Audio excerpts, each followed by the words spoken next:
You ask Tiger to solve. This deals with linear equations with one unknown. The final result is x equals -3/5. Let's solve it step by step. Simplify the expression. Expand the parentheses. Group like terms.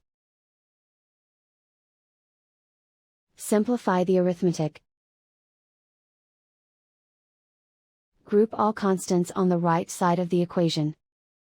Subtract 3 from both sides. Simplify the arithmetic.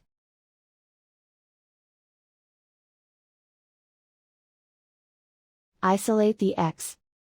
Divide both sides by 5. Simplify the fraction. And so the final result is x equals -3/5.